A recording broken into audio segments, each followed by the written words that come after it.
Boa noite, meus irmãos.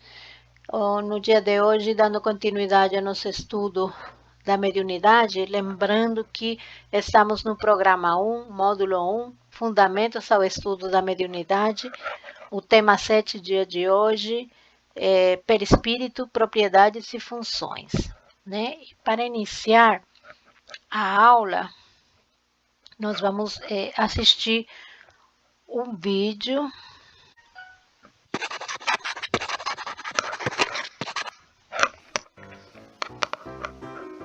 Você sabe o que é um espírito?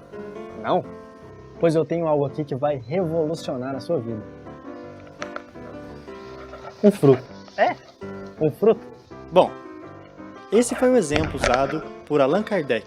Esse simpático professor francês que vocês provavelmente já conhecem, quando ele perguntou, em O Livro dos Espíritos, se existe algo mais em nós homens, além de alma e corpo. Os espíritos nos explicam que a alma, que nada mais é que o espírito encarnado, se liga ao corpo por um laço semimaterial, que eles chamaram de perispírito. Mas espera aí! Uma coisa de cada vez. Então nós, seres humanos encarnados, somos formados de 3 partes: o corpo, a alma ou espírito encarnado e o princípio intermediário ou perispírito. Mas vocês devem estar se perguntando o que um fruto tem a ver com tudo isso. Espera aí que eu já vou explicar. O corpo é como se fosse a casca do fruto, apenas um envoltório material, massa de carne, sem inteligência, como os próprios espíritos explicam no Livro dos Espíritos, e em cada reencarnação é substituído de acordo com a necessidade do espírito. O perisperma do fruto representa o perispírito. Ele é semimaterial, ou seja, composto de uma matéria menos densa que a do corpo. É por esse princípio que o espírito age sobre a matéria e vice-versa. A semente é o espírito, ser inteligente da criação, comanda o corpo através do perispírito. Essa separação foi apenas uma demonstração didática, mas é natural que o perispírito se desdobre durante os momentos de sono. Mas é assim que nós, espíritos, utilizando da matéria, vamos gradativamente evoluindo na escala espírita. Mas essa é uma outra história.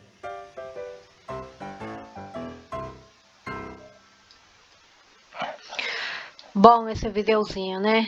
Rápido e de fácil entendimento, como para nos lembrarmos a aula passada, né? A aula passada, onde nós falamos já a respeito do perispírito. Então, agora vamos dar continuidade e vamos iniciar falando sobre as propriedades e funções do perispírito, tá? Vejam aqui que nós listamos muitas propriedades e estamos, na verdade, com 21 propriedades do perispírito. E vamos estudar todas, mas as que estão grafadas com vermelho, nós vamos falar mais rapidamente.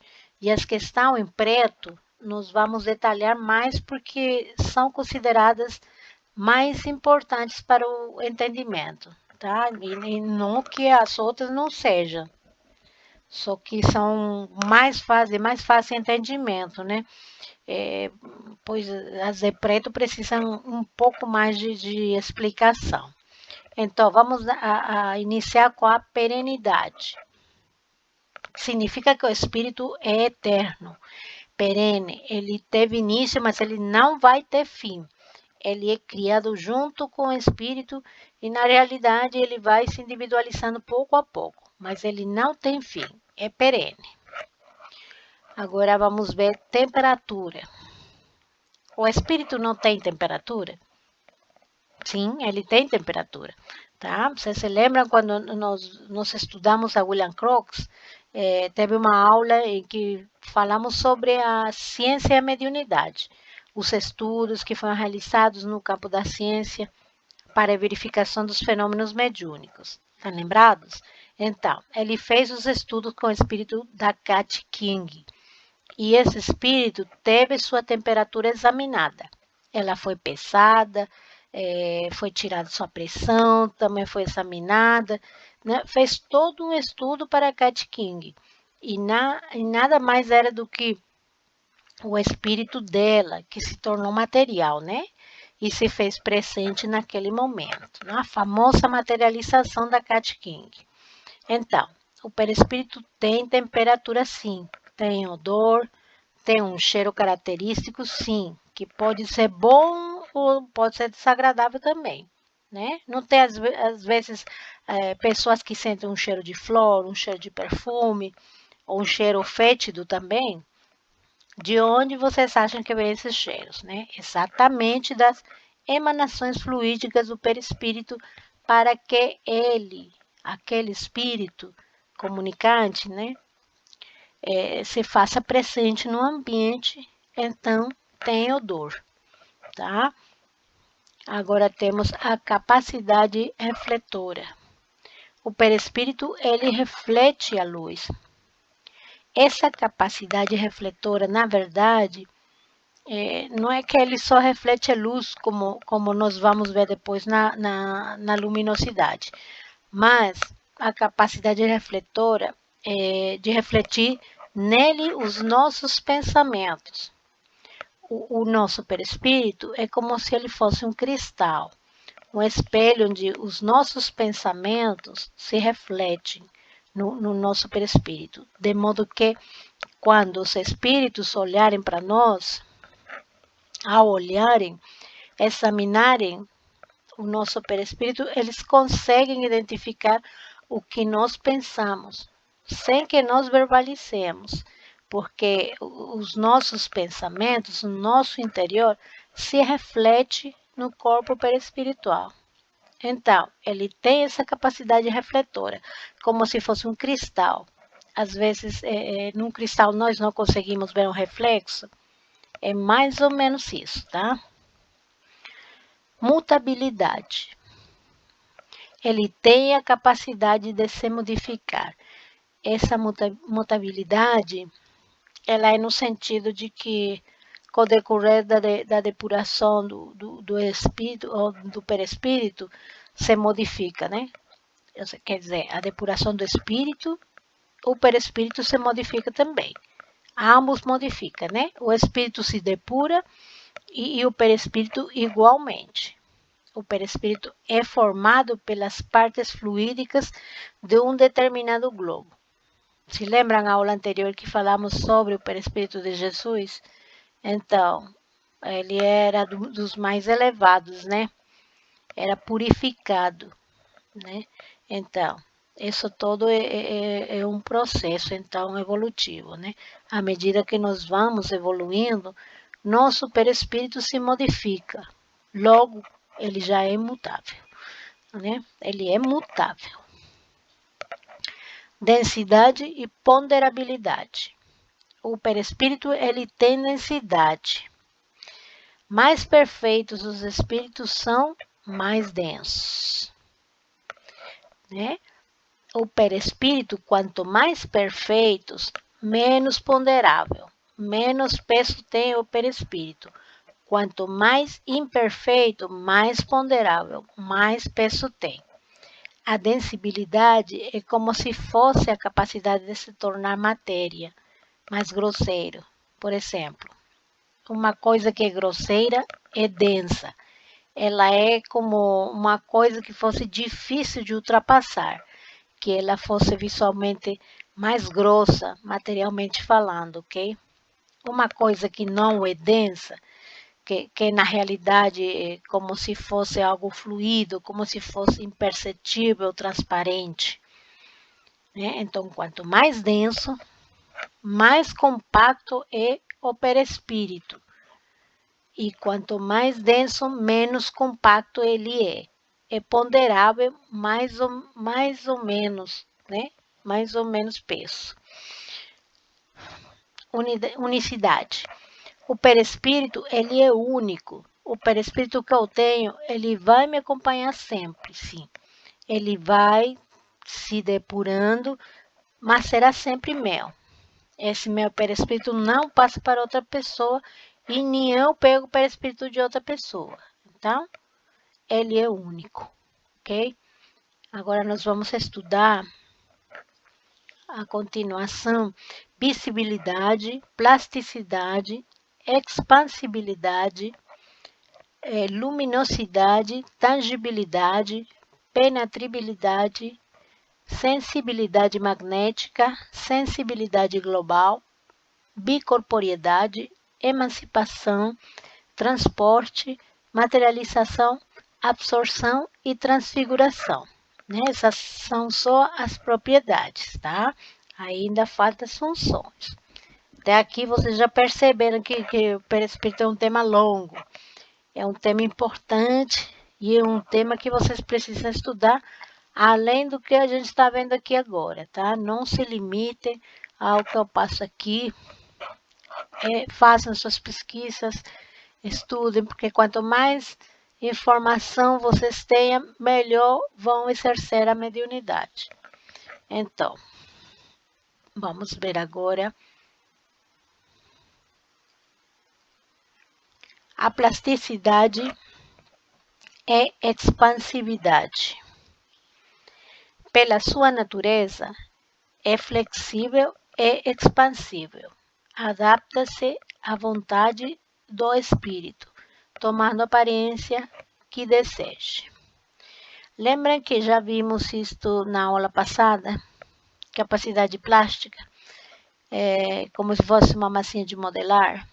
Então, vamos supor que eu esteja normalmente no plano espiritual, né? A gente adota a última forma. Então, quando eu voltar, eu vou me ver normalmente como a Cecília, né? Porque foi a minha última forma. Vamos supor que eu queira continuar com a minha aparência, né? A aparência da Cecília. Será que eu posso? Claro que eu posso, porque mesmo escolhendo o corpo da Cecília e eu tenha que visitar um outro espírito, né? Visitar um espírito conhecido, né? Mas que não conheceu a Cecília, um espírito que me conheceu em outra encarnação, numa encarnação passada, onde eu tinha uma outra aparência. Se eu me mostrar como a Cecília, ele não vai saber quem eu sou, né? Porque ele não me conheceu com essa forma. Então, ele não se identifica comigo.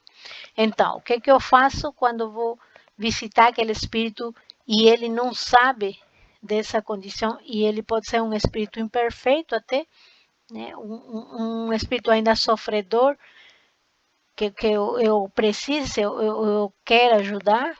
Então, eu posso plasmar a minha forma física anterior, quando ele me conhecia, e ir falar com ele, dar o auxílio. E quando eu sair de lá, eu volto para a forma da Cecília, sem problema nenhum.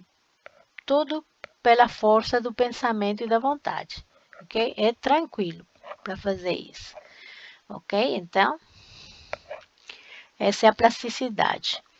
Agora vamos ver a expansividade. Aqui meu corpo pode se expandir, ampliando seu tamanho, né? Como se ele fosse, tipo assim, ficando maior que um balão. Pense nessa visão, como se ele fosse crescendo. Eu posso me expandir, né? Ou eu posso me contrair. Não? Exemplo, quando o espírito vai encarnar, o perispírito sofre um processo de contração, de diminuição. Ele vai diminuindo, diminuindo até ficar um perispírito do tamanho de um bebezinho, onde ele vai se conectar com o embrião, que vai se formar, né? O que ele sofreu aí? Um processo de contração. O perispírito de uma criança que desencarna, que chega no plano espiritual, e ela começa a perceber que é um espírito antigo, lá não precisa ficar na forma infantil. Lá pode adotar a forma adulta, se tiver o entendimento para isso, né? Não vai se expandir para poder crescer. O perispírito sair da condição de criança para a forma adulta. Então, o perispírito passa por essas mudanças sem problema nenhum, tá? Agora vamos ver a irradiação e luminosidade. Forma em torno do corpo físico uma atmosfera que o pensamento e a vontade podem modificar em alcance e intensidade. A intensidade da luz está na razão direta da pureza do espírito. A radiação e luminosidade, né? É o que nós estamos vendo, né? O perispírito, ele irradia luz. Quanto mais evoluído o perispírito, mais luz o perispírito irradia. Então, isso não é expansividade? Eu posso me expandir e não ter luz nenhuma. Eu posso me expandir e não emitir luminosidade alguma. Então, são propriedades diferentes, né? Então, irradiação e luminosidade aqui são duas propriedades. As pessoas, às vezes, confundem, né? Acham que irradiação e luminosidade são o mesmo. A radiação é a capacidade que eu tenho de irradiar, né? As minhas vibrações. Todos nós temos energia e todos nós irradiamos a nossa energia. Quanto mais evoluído eu sou, mais longe vai a energia que eu irradio. Por certo, deixa eu comentar aqui. Por certo, dizem que Chico Xavier, a energia dele atingia até 15 metros, né? Então, as pessoas estavam a 15 metros dele e já estavam sentindo as suas vibrações, a sua energia benéfica. Agora imaginem Jesus, né? Onde ele estava. Poderia sentir sua presença por toda uma cidade, as vibrações dele. Essa é a capacidade de irradiação das próprias energias espirituais. A luminosidade é luz. Eu posso me irradiar porque as energias negativas se irradiam com certeza. Pois quando uma pessoa negativa ingressa num ambiente, ela o contamina. E alguns ou percebemos, não percebemos, a gente sente, né? Nós que somos médios, sentimos na hora, né? Então, irradiação é do perispírito, seja esta negativa ou positiva. A luminosidade é diferente, ela é luz. Então, em espíritos imperfeitos que não terão luminosidade nenhuma, porque o perispírito deles não vai brilhar, porque não tem luz, não tem evolução, né? Já os espíritos luminares mais evoluídos emitem luz, ok? Então, vamos continuar aqui. Agora nós temos a absorção, né? Nós vamos ver agora a absorção. É a capacidade que o perispírito tem de absorver essências materiais finas. Melhor dito, o perispírito pode melhor absorver fluidos, energias emanadas pelos espíritos encarnados e desencarnados também, e sentirem temporariamente o que aquele espírito encarnado está sentindo. Então, é pela capacidade de absorção que os espíritos comem por intermédio dos encarnados, através dos encarnados, né? É pela absorção que os espíritos bebem com os encarnados, fazem sexo com os encarnados, enfim, tudo aquilo que nós estamos realizando. Por exemplo, se eu estou comendo e tenho nesse exato momento, eu tiver algum espírito com fome do meu lado, ele se aproxima de mim e o perispírito dele vai absorver as essências materiais finas daquela comida. Então, eu, como aquelas essências materiais, são absorvidas pelo perispírito daquele desencarnado e ele tem a sensação de que ele está comendo aquilo que eu estou comendo. Então, é por isso que existem esses espíritos chamados de vampirizadores, que vampirizam as nossas energias, as nossas vibrações, as nossas sensações. Eles absorvem essas essências materiais finas. Isso é temporariamente, o que significa que se eu como, ele terá aquela sensação temporária. Por isso que eles ficam exatamente no processo de vampirização, porque eu bebo, aí ele se sente que estão bebendo aquele líquido em função da absorção dessas essências, aí depois passa, né? Aí o desencarnado quer que o encarnado bebe de novo, para que ele possa viver juntamente com ele, né? Aí eles estão aí nos obsessando, nos mandando beber através da mente, né?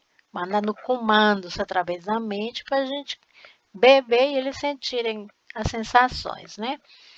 Oferecem ao espírito temporariamente certas sensações como se estivesse encarnado, né? Segundo o progresso do espírito, absorve essas essências sutis que dão vitalidade e o sofrer dos prazeres materiais, né? Essa é a maneira que eles têm.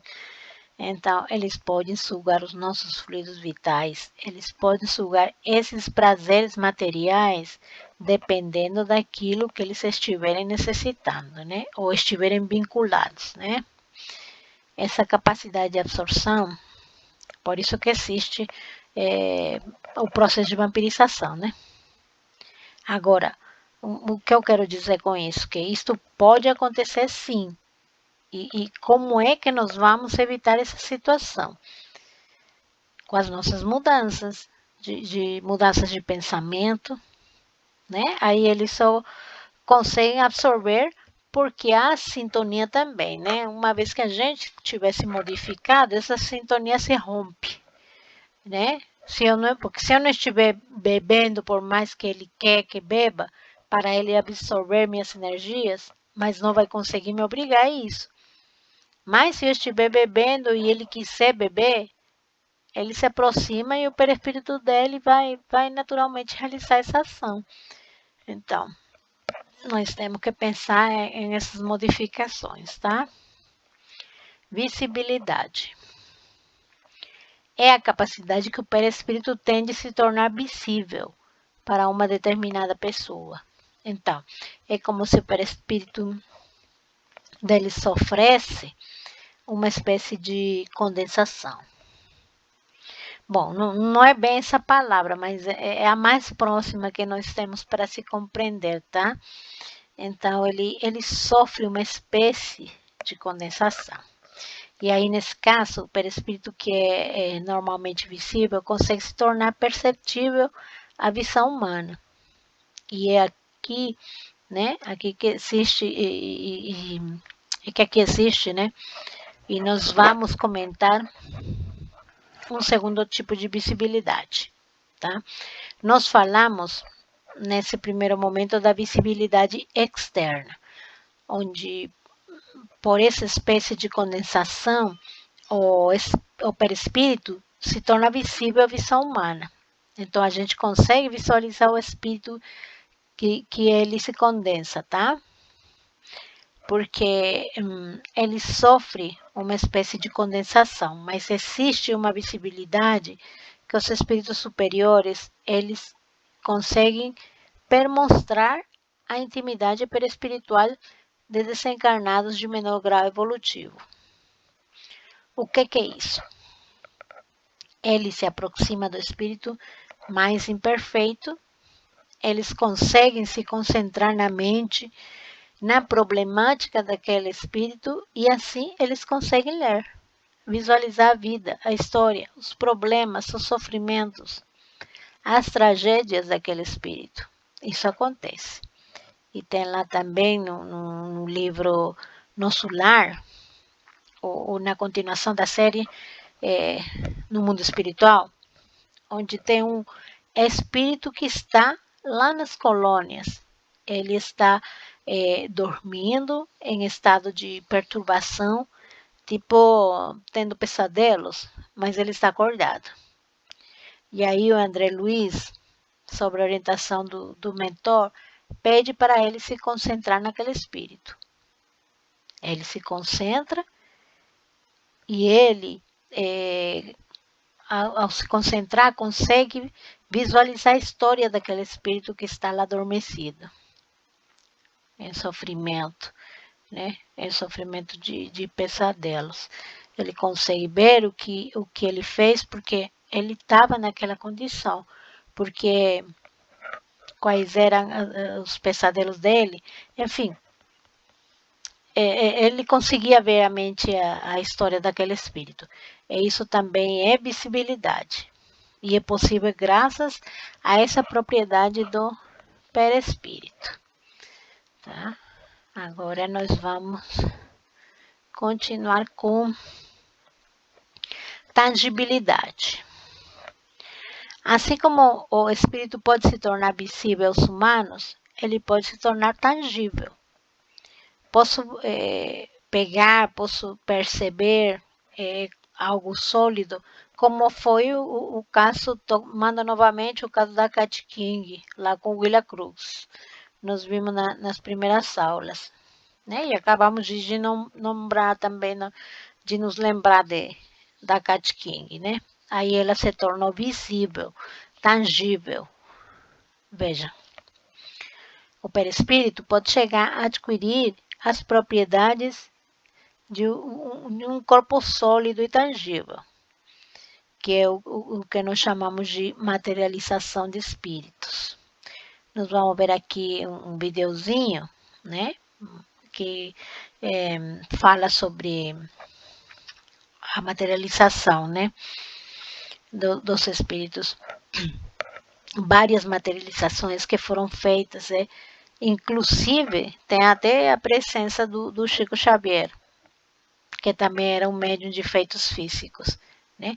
Mas nesse caso não era ele quem estava doando o ectoplasma, era um outro médium de efeitos físicos. Né? Mas o Chico estava presente, tem fotos e nós vamos ver. Então é interessante para nós podermos entender esse fenômeno que também é possível, né? Graças a essa propriedade, o perispírito, que ele pode se tornar visível e tangível. Tá? Mas na frente nós vamos passar esse vídeo. Agora vamos ver a transfiguração. Essa é uma das propriedades muito interessantes do perispírito. Qual é essa função? Qual é essa propriedade? Né? O espírito pode dar ao perispírito uma aparência que ele desejar e pode transfigurar-se. Quando muda essa aparência, ele pode mudar para uma espécie luminosa. Por exemplo, como foi a transfiguração de Jesus no Monte Tabor. Nós também vamos ver um videozinho explicando, tá? Mas eu posso me transfigurar também em uma outra pessoa. Vejam, não é plasticidade, tá? Nós deve estar se fazendo confusão agora com plasticidade, né?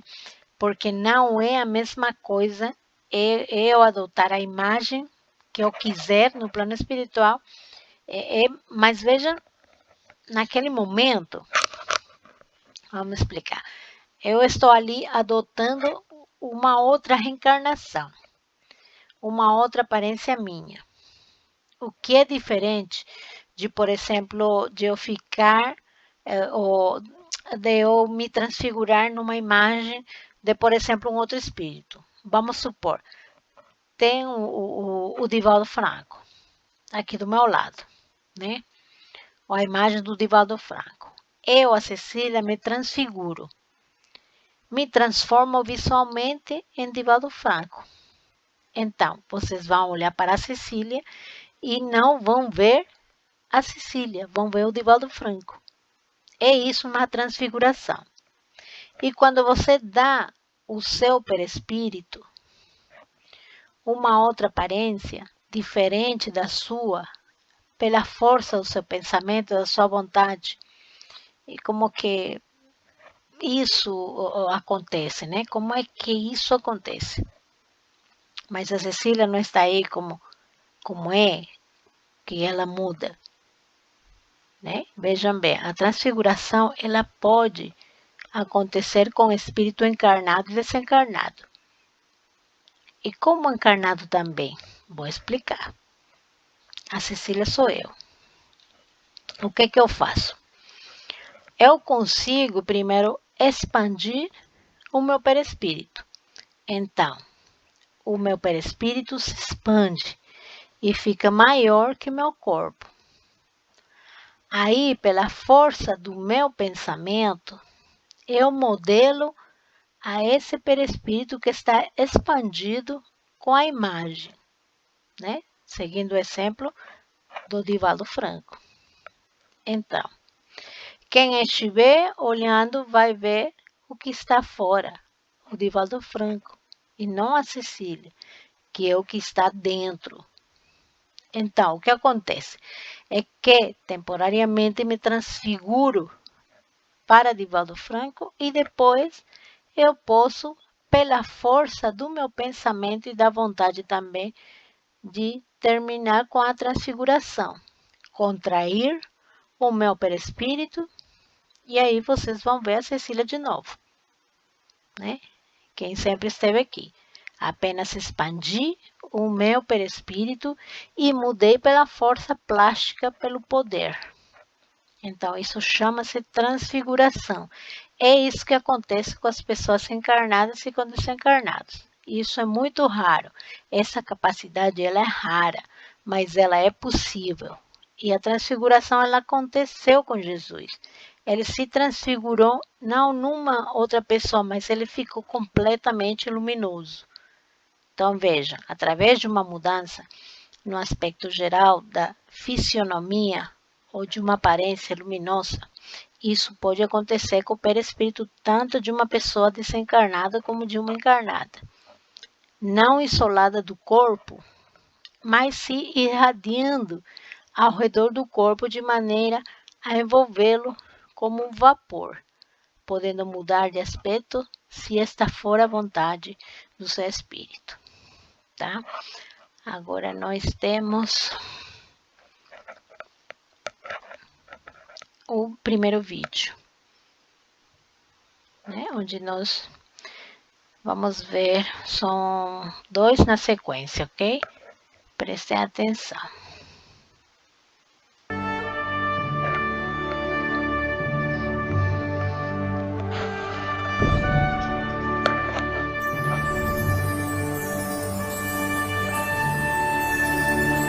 Mestre, é bom ficarmos aqui. Vamos fazer 3 tendas, uma para ti, outra para Moisés e outra para Elias. Este é o meu filho amado. Escutem o que ele diz.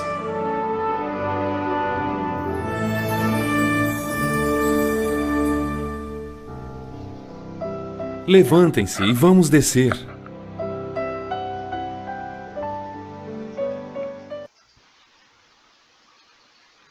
Agora vamos para o segundo. O médico particular de Chico Xavier fala das polêmicas experiências de materialização de espíritos.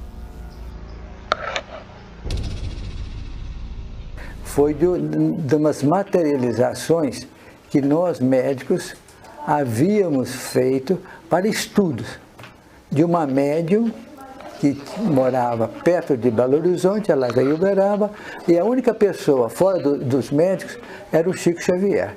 Se ele contribuiu, que eu acredito que sim, para com que essas materializações se fizessem presentes, eu acredito que sim, porque houve materializações como estou te vendo. Através de um ectoplasma, que a gente chama, saindo do orifício da boca, do nariz, dessa senhora, e nós colocamos ela numa cadeia, numa jaula, certo? Com algemas, com um tecido preto para poder cobrir o corpo dela, e através disso saía desses orifícios uma massa, um ectoplasma que foi formando a imagem do espírito na nossa frente, que flutuava. Isso não só eu vi, mas como os outros colegas que estavam presentes viram. Mas foi uma materialização do espírito. Materializou-se uma irmã que havia falecido em Campinas, um hindu, mas eles flutuaram na nossa frente. Isso aqui é o espírito que se manifestava assim.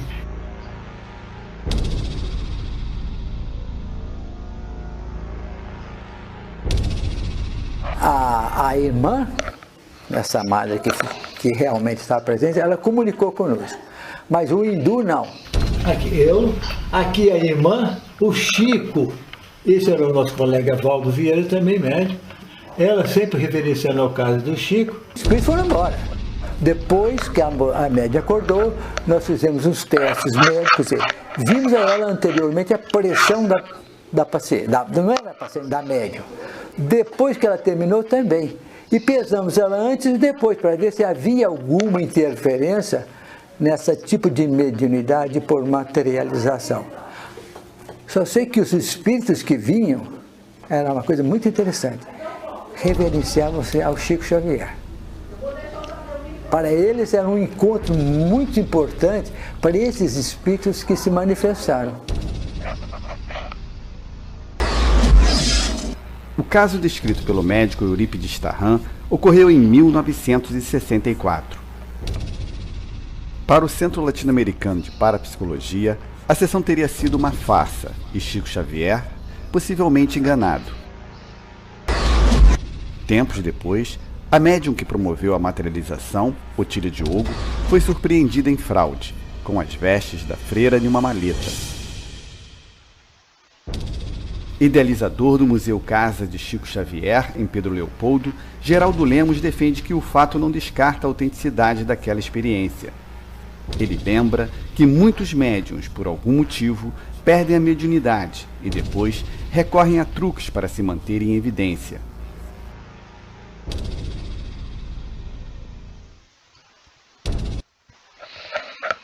Bom, no primeiro vídeo nós vimos ao respeito da transfiguração luminosa de Jesus, né? Perceberam que houve realmente uma transfiguração com aspecto luminoso. Ele muda a aparência, então isso aí é a transfiguração. O segundo vídeo também é interessante, né? É muito boa a possibilidade de nós aprendermos também com esse vídeo. Agora vamos ver, continuando com o estudo, vamos falar agora sobre a bicorporeidade, que é chamada também de ambiguidade, e é a capacidade do espírito estar em dois lugares ao mesmo tempo. Mas como isso é possível? Vejam bem, o corpo físico, ele entra num estado mais ou menos de transe. O corpo físico nunca fica no seu estado normal, falando ou gesticulando. Ele entra como se fosse um estado de leve transe. O seu perispírito se emancipa num processo de desdobramento parcial do corpo físico. Aí, esse perispírito desdobrado, ele vai até um outro lugar, que pode ser outras cidades, né, com outras pessoas na mesma cidade. Ele pode ir para onde ele quiser. Aí o perispírito vai até onde ele quer e lá ele se torna visível.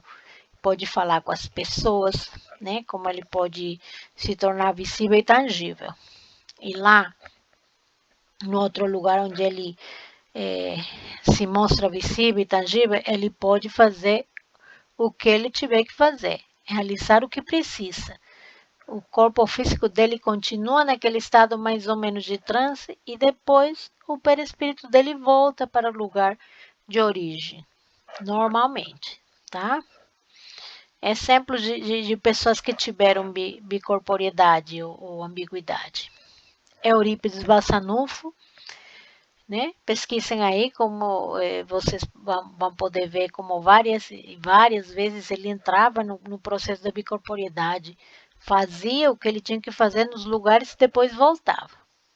Outro exemplo é Francisco de Assis. Ele também entrava no processo da ambiguidade. Ia para outra cidade e lá ele se tornava visível, tangível. Curava enfermos, curava leprosos, depois ele voltava para o seu corpo físico no local onde se encontrava.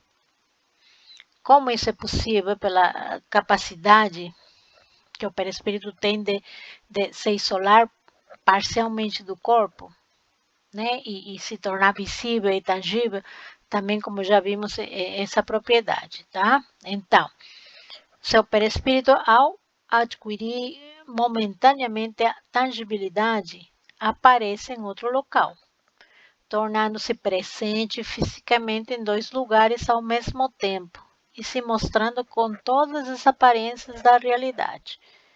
Quem vê o espírito no processo de ambiguidade vê tal qual um encarnado, né? Toca nele como toca em qualquer encarnado. Então, ele tem todas as aparências da realidade. Nesse estado, o corpo físico jamais estará normal, mas de uma forma mais ou menos estática, né? Tipo transe. Né? Incrível, né? Agora vamos ver penetrabilidade. Matéria alguma lhe opõe obstáculo, né? Pois atravessa todas, como a luz faz com os corpos transparentes. Seja água, seja fogo, seja parede, seja o que for, ele ultrapassa, porque ele tem a propriedade da penetrabilidade. Mas nós estamos falando de matéria, tá? Do mundo tangível, do mundo material. As matérias, as portas, as paredes das colônias espirituais construídas no plano espiritual, o espírito não passa, porque lá é composto por uma matéria imponderável, mas que não é suscetível de ser atravessada pelo espírito. Então, ele atravessa aqui no plano terrenal, não no plano espiritual, tá? Agora, vemos transporte e materialização de objetos. Os espíritos, eles podem transportar e materializar objetos. Então, primeiro transporte, né? Vamos ver, eu posso transportar uma flor de um jardim aqui para a frente da câmera, né? Onde eu estou gravando, se eu quiser. Os espíritos podem fazer isso? Pode. Como é que eles fazem isso? Como é que eles transportam a flor? Aparecem aqui. É muito simples.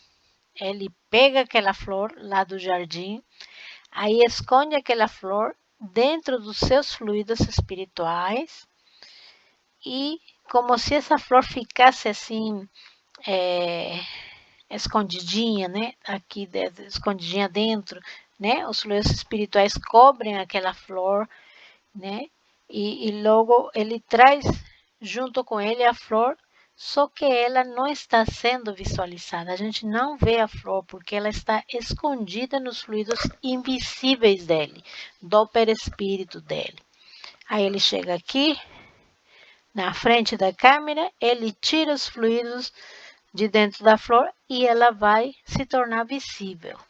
Então, ele transportou a flor do jardim para cá. E o transporte de objetos, ele tem que ser objetos presentes no planeta, tá? Se eu quiser transportar objetos de outro planeta para cá, é impossível.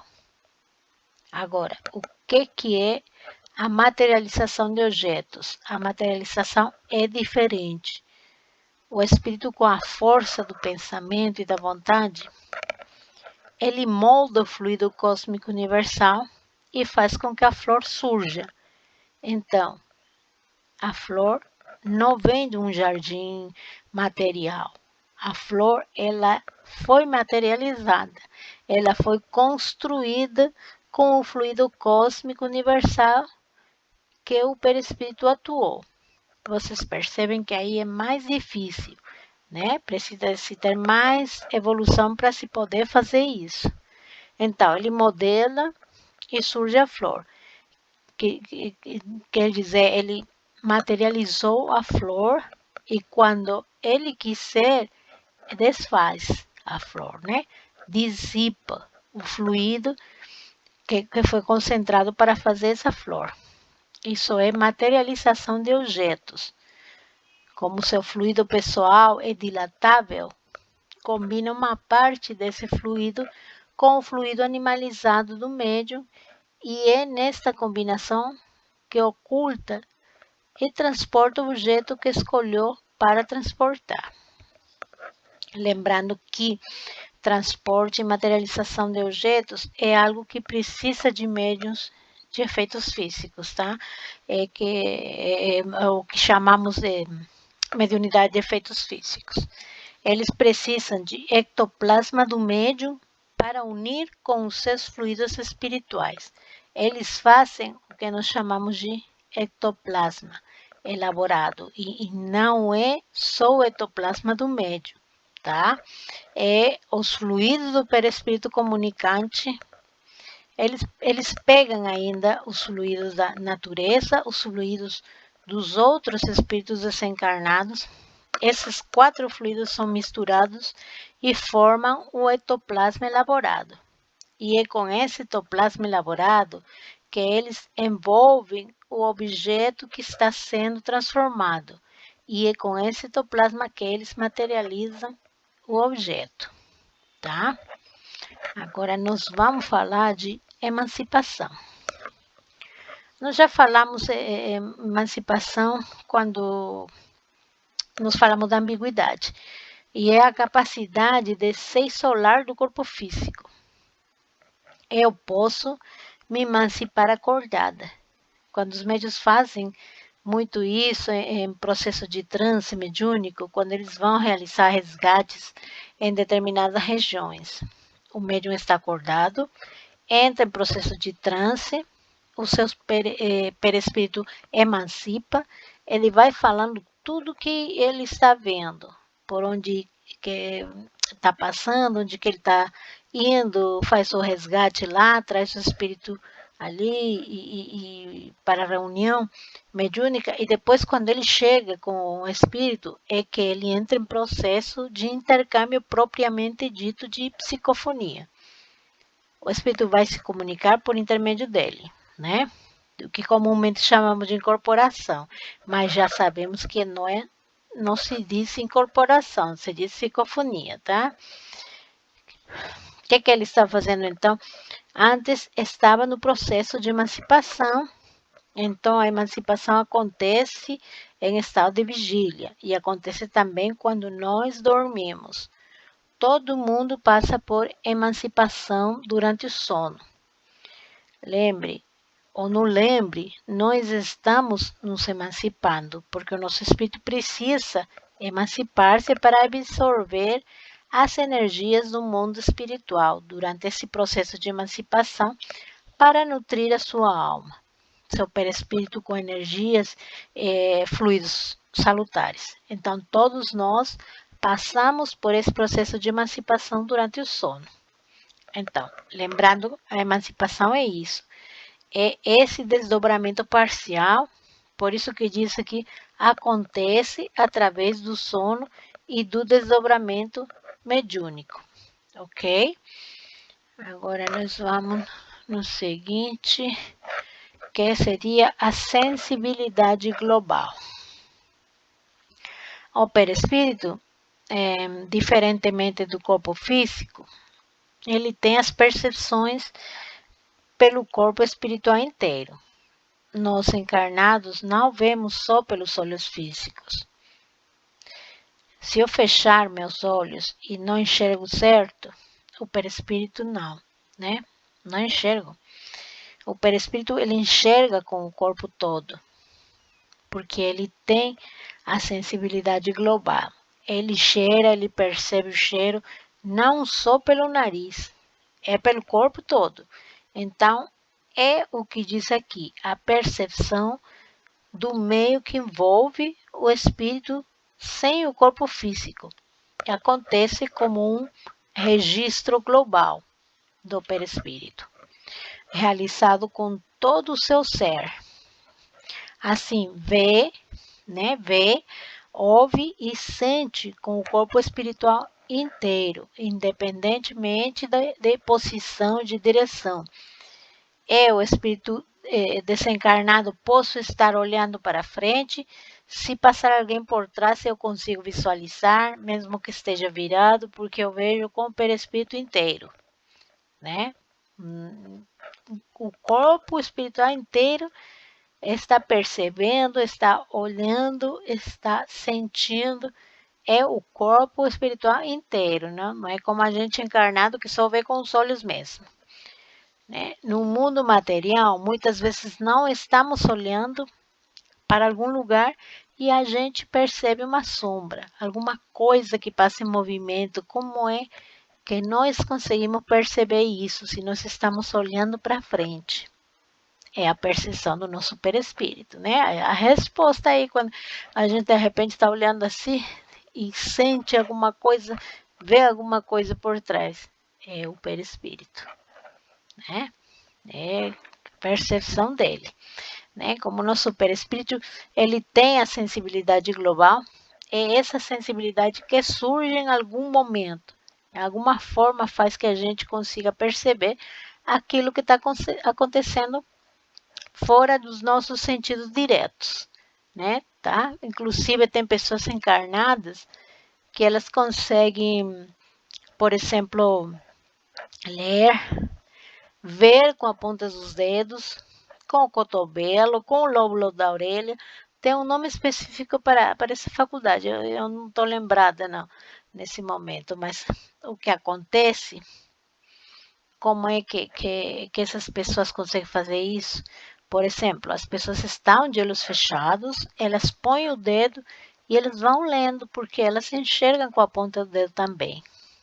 Como é que isso acontece? Sensibilidade global, né? Agora nós sabemos, sensibilidade global. Não é o perispírito que lê tudo, que sente tudo. Pois é. É como se essa sensibilidade global, ela vencesse a barreira do corpo físico e mesmo tendo o corpo físico que impede a sensibilidade global do perispírito, algumas pessoas conseguem vencer essa barreira e por isso determinadas situações e partes do corpo conseguem ouvir como se fosse o próprio órgão ou o próprio sentido, né? Visão, audição, olfato, paladar, tato, ok. Ok, tudo isso aqui consegue fazer, né? Não pela via normal, que a gente enxerga com os olhos, cheira com o nariz, né? Sente com a boca, com o gosto, enfim, todas essas percepções dos 5 sentidos, o corpo espiritual inteiro consegue sentir. E tem pessoas que, como já falamos aqui, conseguem ultrapassar essa barreira, né? Essa barreira e também conseguem enxergar mais para lá do normal, né? Então, vamos agora. Sensibilidade magnética.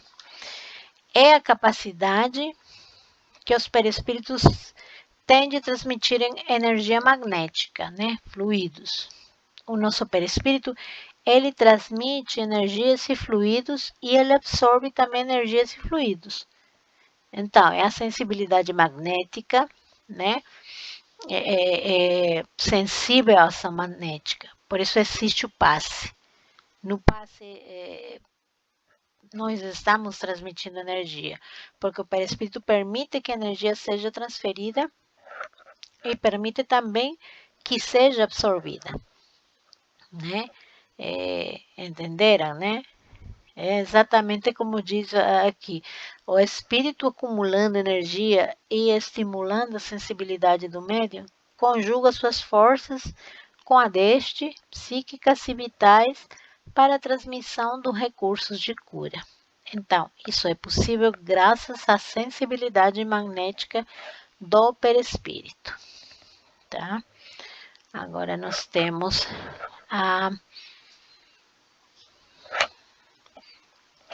nessa aqui, nós vamos ver as funções do perispírito, né? Porque já vimos as propriedades. Bom, nós temos as funções instrumental, individualizadora, de armazenagem, organizadora, de ligação, modeladora e sustentadora, né? Nós vamos ver elas todas aqui e vamos iniciar com a função instrumental. Então, aqui primeiro o que é a função instrumental do perispírito. Serve de instrumento à alma em sua interação com os mundos espirituais e físicos. É o instrumento que o perispírito utiliza para que ele possa interagir com o mundo físico. Se não houvesse perispírito, o espírito não conseguiria se manifestar no corpo material. Ele é o instrumento para a alma. Ele é o instrumento para o espírito, ok? Agora nós temos veículo das manifestações do ser. Ele é o agente de transmissão.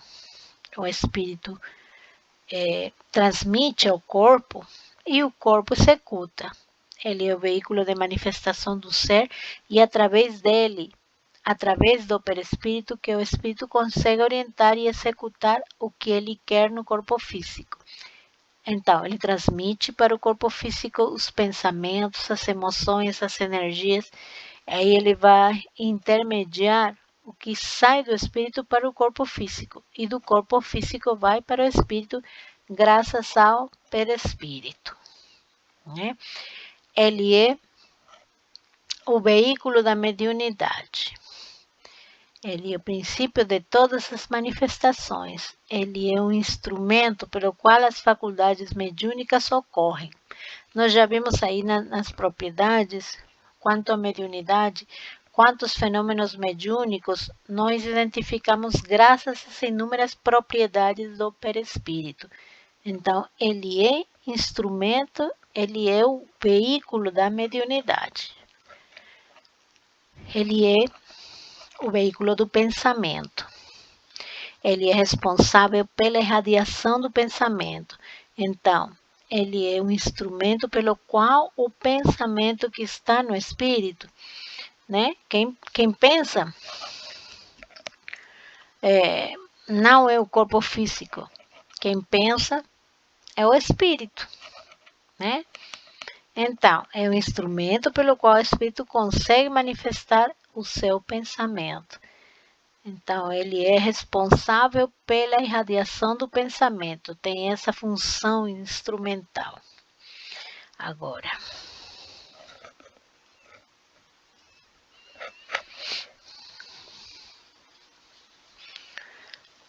função individualizadora. Outra função que nós vamos ver é essa aqui, né, e que serve para individualizar, identificar, personalizar o espírito. É ela que faz com que a Cecília seja sempre Cecília, porque o espírito não tem forma, o espírito não tem corpo, para ele não. Quem é que faz isso? É o perispírito. Ele que consegue identificar, promover que a Cecília seja identificada, porque ele tem uma forma. Eu não me mostro como a Cecília, né? Se eu não tivesse perispírito, seria só irradiação, seria luz, não matéria, né? Não teria uma forma. Então, as pessoas não conseguiriam me identificar, me personalizar. Então, ele faz essa função individualizadora. Além disso, relaciona as características periféricas e as conquistas evolutivas. Ocorre a desmaterialização do perispírito com a evolução.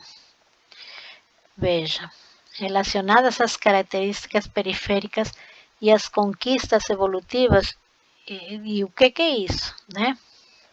O perispírito ele tem a função de individualização no sentido de individualizar o espírito à medida que ele evolui. O espírito vai ter sempre perispírito. Mesmo os espíritos mais evoluídos, eles têm perispírito. Mas ele não vai se modificando, ele não vai se depurando com a evolução do espírito. Ocorre o processo que ele chama de desmaterialização. E por que é chamado por que é chamado de desmaterialização? Porque ele vai ficando menos ponderável, ele vai ficando cada vez mais sutil. Quanto mais perfeito é o espírito, que chega ao ponto de parecer que ele não existe, que não tem mais perispírito. Ele lá está, só que não é mais aquele perispírito denso, materializado. Ele já é formado pelas partículas mais sutis e imponderáveis do fluido cósmico universal. Então, ocorre essa desmaterialização do perispírito com a evolução. Tá? Vai ficando mais leve. Agora nós temos a função de armazenagem, né? Aqui na função de armazenagem, né? O que é? O que seria? Armazena nossa memória espiritual. Na verdade, a matriz mesmo do pensamento é o corpo mental. É lá que está a matriz dos nossos pensamentos. Mas os pensamentos, eles também são armazenados no nosso perispírito, que tem a memória cortical espiritual e perispiritual. Cortical seria as experiências mais recentes. Então, as experiências mais recentes, tanto da atual existência, ficam arquivadas nessa memória cortical, quanto das experiências no sentido das nossas existências mais recentes, ficam lá nessa memória cortical. A memória perispiritual, ela registra os atos das existências, seja as nossas existências mais anteriores, né? Não fica na memória cortical mais recente, fica na memória perispiritual, tá? Nós temos ainda a memória espiritual, que é exatamente ali que fica gravada as leis de Deus, e é onde a evolução do espírito se processa. Então, nós temos aí essa função de armazenagem, de armazenar as nossas memórias recentes, as nossas memórias não tão recentes e as leis divinas, né? Então, o perispírito tem essa função de armazenagem. As nossas memórias recentes vão ficar no cortical. As nossas memórias não tão recentes vão ficar no espiritual. E as leis divinas vão ficar gravadas também na memória espiritual. Ok? Agora nós temos a função organizadora e modeladora. A ação perispirítica é decisiva na formação do corpo. É por seu intermédio que a alma rege a sua encarnação. O perispírito conterá, ele dará os contornos ao perispírito, dando-lhe uma forma. Ele delineia, organiza, delimita o processo morfogenético. Por isso ele é chamado de MOB, modelo organizador biológico. Ele é o modelo do corpo físico. O corpo físico é uma cópia grosseira do perispírito, então ele modela o corpo físico, e é por isso que, se o perispírito está corrompido, o corpo físico, ao se formar, o faz com alguma deformação física, porque ele vai refletir o perispírito. Por isso que diz aí, a ação do perispírito é decisiva na formação do corpo físico, porque é ele que plasma, é ele que modela, é ele que constrói a partir dele o corpo físico. Então, diz aí, ele dá contorno ao espírito, ele modela, ele organiza o corpo físico e ele modela o espírito, porque ele que dá uma forminha, como se fosse uma forminha de gelo do espírito, né? Então, ele modela o corpo espiritual na erraticidade também, e na erraticidade essencialmente, ok? Porque aqui nós temos um corpo físico, mas na erraticidade é o perispírito que modela o espírito. Ele é o molde que determina as linhas morfológicas e hereditárias do corpo físico. Ok? Além disso, ele também tem a função de ligação. Vamos ver essa função agora.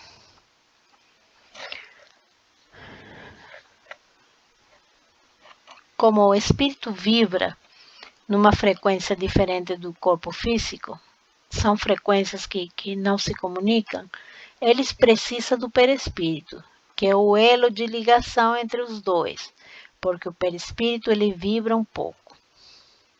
Ele consegue captar as vibrações tanto do espírito quanto do corpo físico. Então, ele é intermediário, por isso ele tem essa função de ligação.